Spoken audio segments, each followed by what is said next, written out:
1804 से मनोज मिश्रा को जो निरंतर क्षेत्र में बना रहता है और दिखाता है हमारे गोरखपुर जिला में क्या हो रहा है, कहाँ पर किस तरह का कार्यक्रम हो रहा है। आप निरंतर बने रहिए मनोज मिश्रा के साथ। जिनके बल पर हम चुनाव जीतते हैं, जो बूथ अध्यक्ष हमारा अपने बूथ पर रह करके निरंतर हम कैसे चुनाव जीतें इसकी योजना रचना बनाता है। परिवार में उस बूथ पर रहने वाले परिवार के हर सदस्यों को कैसे हम बूथ पर ले जाकर के अपने पक्ष में मतदान कराएं इसकी योजना बनाता है। ऐसे हम अपने तपस्वी बूथ अध्यक्षगण का एक बार पुनः स्वागत करते हैं। बंधुओं, हमारा भारतीय जनता पार्टी का मूल मंत्र है, मेरा बूथ सबसे मजबूत, बूथ जीता चुनाव जीता। इसी मंत्र को लेकर के हम लगातार आगे बढ़ रहे हैं और उसका परिणाम है कि 2014 में, 2017 में, 2019 में और 2022 में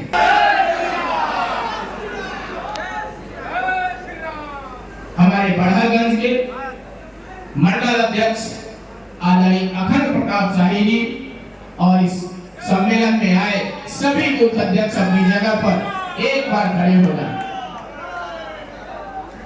गोला मंडल अध्यक्ष श्री देवेश निषाद जी और मंडल से आए सभी कार्यकर्ता अपनी जगह पर खड़े हो जाए। इस शानदार उपस्थिति के लिए एक बार जोर से ताली बजा दीजिए। और मैं अपने गोपालपुर मंडल अध्यक्ष श्री संतोष तिवारी और उनके सभी कार्यकर्ताओं को, इसी तरह से मैं अपने पूर्व के मंडल अध्यक्ष श्री अमित पांडे जी और उनके सभी कार्यकर्ता एक बार खड़े हो जाएं। एक बार जोरदार ताली आप अपने लिए स्वयं बजा रहे हैं। आप सभी का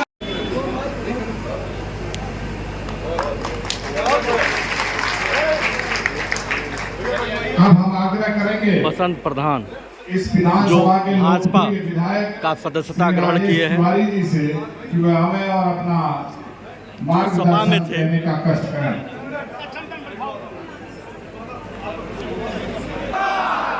अब आपकी बार फिर से मोदी सरकार, अब की बार फिर से कमलेश पासवान। देखिए, हम खाली 1 मिनट का समय ले, आपस सच्ची समय। आज का मुख्य अतिथि उत्तर प्रदेश के, देश के सबसे बड़े प्रदेश के, उत्तर प्रदेश का उप मुख्यमंत्री, भारतीय जनता पार्टी का देश स्तर का बड़ा नेता आदरणीय श्री ब्रजेश पाठक जी के ये चिल्लू पार्क के धरती पर आदरणीय कमलेश पासवान जी के समर्थन में आईने पर आप सब के तरफ से हृदय की गहराई से स्वागत करत बानी, वंदन करत बानी, अभिनंदन करत बानी। यहाँ के चिल्लू पार्क कई बेर आई बानी, लेकिन आज उप मुख्यमंत्री के रूप में पहली बार आपका आगमन चिल्लू पार्क के धरती पर भइल बा। और निश्चित रूप से अभी कैसे केली आदरणीय मुख्यमंत्री जी कि हमारे सामने जितना जनी बैठल बा, ई सब अपने अपने बूथे का नरेंद्र मोदी है, ई सब अपने अपने बूथे का योगी आदित्यनाथ है, ई सब अपने बूथे का ब्रजेश पाठक है, ई सब अपने बूथे का कमलेश पासवान है, ई सब अपने बूथे का राजेश त्रिपाठी है। यदि हम कहत बानी अगर इतिहास लिखल गए चिल्लू पार्क का आप सबके भरोसे लिखे गए और चौथी बार कमलेश पासवान जी भारी मत से अगर जीते जात बना, इहो आपके श्रेय जात बा, आपके मेहनत के श्रेय जात बा। आपके बतावे के नहीं बा कि मोदी जी के काहे फिर से ले आवे बा, आपके बतावे के नहीं बा कि भाजपा सरकार काहे फिर से बनावे बा, वो आप हमसे बेहतर जानत बानी। बस आदरणीय ब्रजेश पाठक जी की तरफ से, आदरणीय कमलेश पासवान जी की तरफ से, अपने जिला अध्यक्ष जी की तरफ से, मंच पर बैठल प्रत्येक भारतीय जनता पार्टी के नेता की तरफ से एक गिनती करके और अपन जगह ले बानी कि 20 तारीख 30 तारीख तक लगभग चुनाव का चलिए 1 जून के बाद एक भी दरवाजा चाहे वो कोनो टोला होखे, कोनो बस्ती होखे, कोनो जाति होखे, कोनो धर्म होखे, कोनो पार्टी का टोला होखे, एक भी दरवाजा आपके कदम से छूट ना जा। हर चौकट पर मोदी जी को ब्रजेश पाठक जी के संदेश पहुंचा दे, हर जाति धर्म के चौकट तक ब्रजेश पासवान जी का प्रणाम पहुंचा दे, मत्था टेक दे। इस सीट हमन के फिर से जीते ना पानी। अरे जब 2019 समझ के 2 लाख से निकली तो जब तब नहीं तो वो कहां अब तो बिल्कुल अपने रिकॉर्डिंग तुले जाता है। पहली बेर 2.25 लाख, दूसरी बेर 4.25 लाख, तीसरी बेर 5.25 लाख, अब की 7.5 लाख। सदन पानी कोई बारी के देख पानी विराम बोली सभे जय श्री राम। सब लोग यहाँ पर उपस्थित हैं। ऐसे हमारे बूथ अध्यक्षगण, हमारे सेक्टर प्रमुखगण, संयोजकगण और उपस्थित सभी सम्मानित जनता के चरणों में प्रणाम करते हुए आपका स्वागत करता हूँ, आपका अभिनंदन करता हूँ। और चिल्लूपर की जनता की तरफ से, लोकसभा की जनता की तरफ से और उपस्थित सभी गणमान्य अतिथि जो हमारे सामने बैठे हैं, आप सब लोगों की तरफ से अपने मुख्य अतिथि आदरणीय ब्रजेश पाठक जी का भी हार्दिक स्वागत अभिनंदन करता हूं। साथियों, ये बैठक हम सब लोगों के लिए बहुत महत्वपूर्ण बैठक है और ये बूथ सम्मेलन पिछले कई दिन से चल रहा है। आज हम लोगों का 5वां विधानसभा, आज आखिरी विधानसभा का बूथ सम्मेलन चिल्लूबार विधानसभा का है। हम सब जानते हैं, जब किसी लड़ाई में जाते हैं तो हम सबसे पहले अपने अस्त्र शस्त्र, अपने सैनिकों को देखते हैं कि हम उसकी तैयारी करते हैं कि हमारा विरोधी कितना ताकतवर है, उसके हिसाब से हमें लड़ाई लड़नी है। उसी तरह जब राजनीति में हम जब लड़ने के लिए निकलते हैं तो हमको ये पूरा ज्ञान होना चाहिए कि हमारे अगल बगल हमारे कितने विरोधी हैं, हमारे प्रत्याशी की कितनी ताकत है और उसकी कमजोरी भी क्या है। आज जो ये जमावड़ा हुआ है अपने चिल्लूबार विधानसभा के उन नेताओं का, जितने लोग आप बैठे हैं, यही लोग हैं, आप जितने लोग हैं जिनके बलबूते हम लोग को चुनाव लड़ना है। न राजेश त्रिपाठी जी जाएंगे, न तो हमारे जिला अध्यक्ष जाएंगे, न तो मैं स्वयं आपके गांव पे जाकर मिल सकता हूं। साथियों, हमारे बूथ अध्यक्ष, हमारे पन्ना प्रमुखगण और सेक्टर संयोजक और सेक्टर प्रमुख, आप सब लोगों से विनती करता हूं, मैं सरकार की योजनाओं के बारे में नहीं बोलूं। 5 तारीख से लगातार अभी तक करीब 1300 गांवों में पिछले 70-72 दिन के अंदर हम लोग गांव में घूम चुके हैं और गांव में जाकर नुक्कड़ सभा की मार्फत अपनी सरकार की योजनाओं के बारे में हम लोगों ने भरपूर बताने का काम किया। और जो आप लोग यहाँ बैठे हुए हैं, ये आप लोग हम लोगों के नेता हैं। आपके नाते ही आपके आ जाइए भैया, कहें इतना परेशान है, आज ही बैठ जाइए ना बीच में, आज ही ना इस तरह मत करिए ना, आप बैठ जाइए, 2 मिनट बैठ जाइए, ऐसे धोखा मत करिए। साथियों, मैं कह रहा था कि आप जितने लोग बैठे हैं, आपके बदौलत ही भारतीय जनता पार्टी आज जहां पर है, आपके नेतृत्व में भारतीय जनता पार्टी की जो बुलंद आदरणीय प्रधानमंत्री मोदी जी देश के 30वीं बार प्रधानमंत्री बनने जा रहे हैं, वो हमारे भारतीय जनता पार्टी के कार्यकर्ताओं के बल पर ही बनने जा रहे हैं। और मैं आपके चरणों में प्रणाम करते हुए आपका अभिनंदन करता हूँ, स्वागत करता हूँ कि आप लोगों ने लगातार मुझे 3 बार लगातार संसद में भेजने का काम किया, इसके लिए मैं आपके चरणों में प्रणाम करता हूँ। पार्टी ने मुझे 4थी बार आपके जनता की अदालत में भेजने का काम किया है, मैं आपके चरणों में प्रणाम करते हुए आपसे आशीर्वाद लेना चाहता हूँ। कहना चाहता हूं कि पिछले 10 वर्षों में जिस तरह आदरणीय मोदी जी के नेतृत्व में हम लोगों ने काम किया है, वो ऐतिहासिक है। जब इतिहास के पन्नों में लिखा जाएगा, जब भी आने वाले समय में लोग बात करेंगे NH-29 की सड़क किसके सरकार में बनी, तो लोग कहेंगे कांग्रेस पासवान जब सांसद थे और भारतीय जनता पार्टी की सरकार बनी थी तब बनी थी। वर्षों से आजादी के बाद से ही लोग हाथ जोड़ रहे हैं। हमारे क्षेत्र में रेलवे लाइन नहीं है, लेकिन रेलवे लाइन का काम चालू हुआ था जब भारतीय जनता पार्टी की मोदी की सरकार बनी और आपका ये बेटा सांसद बना, तब चालू हुआ सब। राम जानकी मार्ग बना, चिल्लूपार विधानसभा में 3 उद्योग, एक उद्योग का उद्घाटन हो चुका 1200 करोड़ रुपए की लागत से, और 2 उद्योग आदरणीय मुख्यमंत्री जी घोषणा करके गए हैं साथियों, एक अडानी का और दूसरा बैंक का। साथी आने वाले समय में चिल्लूपार की इतिहास बदलने वाला। चिल्लूपार के लोग जिस तरह ग्रेटर गीडा के नाम से जानते हैं नोएडा को, उसी तरह लोग ग्रेटर गीडा चिल्लूपार के नाम से लोग जाने जाएंगे। साथियों, मैं बहुत लंबी बात नहीं करना चाहता। हमारे मुख्य अतिथि को पूरे प्रदेश में प्रतिदिन 4 से 5 जगहों पर जाना होगा, मैं पूरा समय उनको देना चाहता, लेकिन आपसे आखिरी में एक शब्द कहते हुए, आप जितने लोग यहाँ बैठे हैं, हमारे जितने बूथ अध्यक्ष हैं, हमारे सेक्टर प्रमुख, संयोजक, पन्ना प्रमुख, जरा हाथ उठा के ये ईमानदारी से बताइएगा कितने लोगों ने अपने वोटर लिस्ट को देखा। ईमानदारी से बताइएगा, सब लोगों ने देखा है तो निश्चित तौर पर अगर आपने अपने वोटर लिस्ट को देखा है और उसकी बैठक की है पन्ना प्रमुख स्तर से, सेक्टर संयोजक के नेतृत्व में, तो मैं दावे के साथ कह सकता हूं पिछली बार हम लोग 1,01,000 यहाँ से वोट पाए थे, 1,35,000 से वोट से एक वोट भी हम लोग कम चिल्लूपार विधानसभा में नहीं पाएंगे। क्या हमने बहुत बड़े लक्ष्य तो नहीं दिया, लक्ष्य बढ़ा दे दिया मैंने। जरा हाथ उठा के आदरणीय मंत्री जी को, हमारे उप मुख्यमंत्री जी को आश्वासन दीजिए 1,35,000 वोट हम लोग पाकर रहेंगे। आश्वासन देना, हम लोग संकल्प लेना, उसके लिए आपको सिर्फ एक छोटा सा कार्य करना होगा।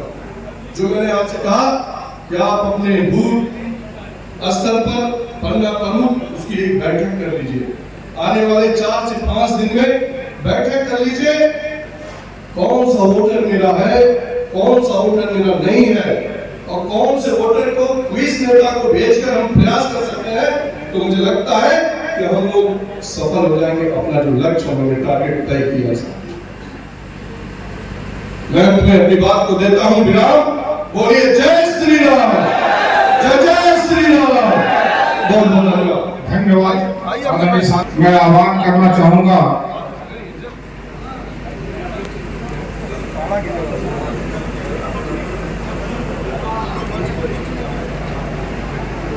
ब्रजेश पाठक कमलेश पासवान,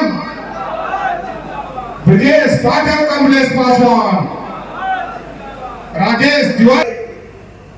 2014 में भारत के लोगों ने, उत्तर प्रदेश के लोगों ने जब भारतीय जनता पार्टी को मोदी जी के नेतृत्व में कमान दी, तो मोदी जी के सामने 2 चुनौतियां बनी थी।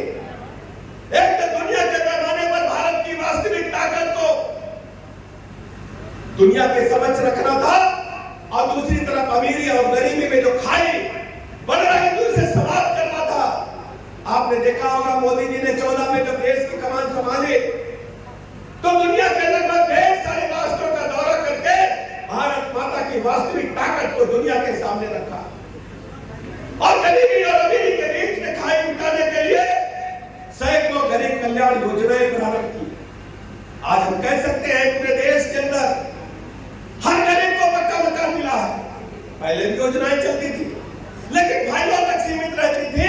किसी गांव में चले जाइए तो एक आध मकान इंदिरा आवास आपको दिख जाता था, लेकिन देश के 4 करोड़ लोगों को पक्का मकान देकर के मोदी जी ने गरीबी की रेखा से ऊपर उठाने में कामयाबी हासिल की। शौचालय देखने में छोटा विषय है,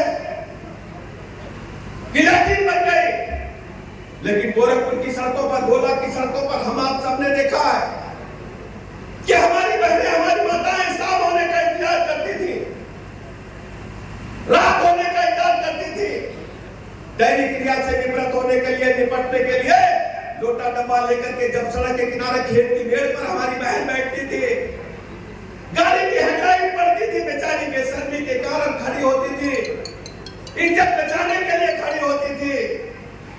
लेकिन अगर आज तक 75 वर्ष बीत गए आजादी के, किसी ने नहीं सोचा, आज हम कह सकते हैं कि मोदी जी ने माताओं बहनों को इज्जत घर देकर के, शौचालय देकर उनको इज्जत से जीने का हक देने का काम किया पूरे देश में।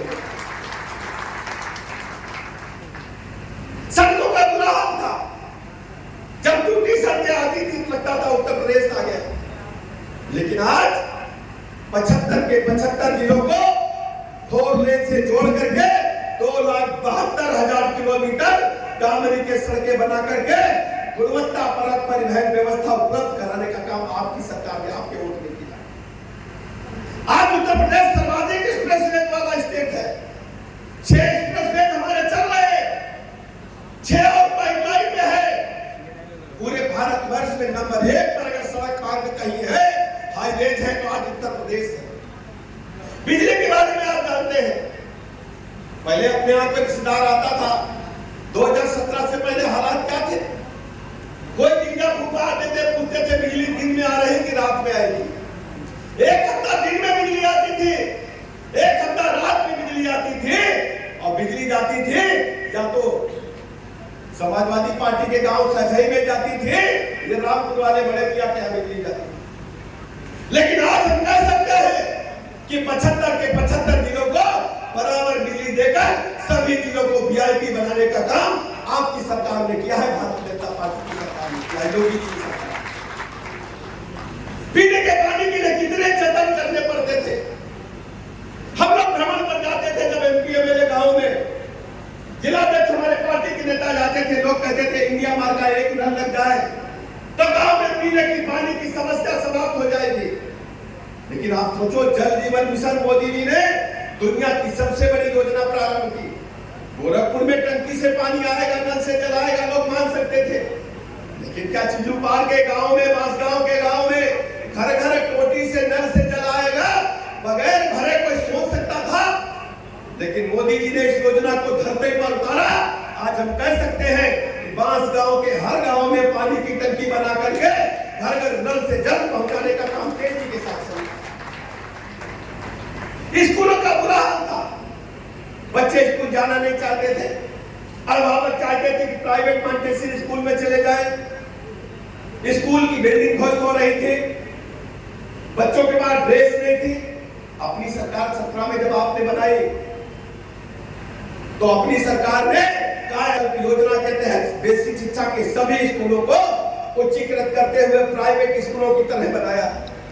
बच्चों को स्कूल ड्रेस मिली, बच्चों को जूता मोजा मिला, पाठ्य पुस्तकें मिली और गुणवत्ता परक मध्याह्न भोजन। पत्रकार मित्र चाहे तो नोट कर ले, समाजवादी पार्टी की सरकार में मात्र 1,30,00,000 बच्चे बचे थे। आज अपनी सरकार में 1,92,00,000 बच्चे उच्च कोटि की बेसिक शिक्षा ग्रहण कर रहे हैं। यह है आपके वोट की ताकत।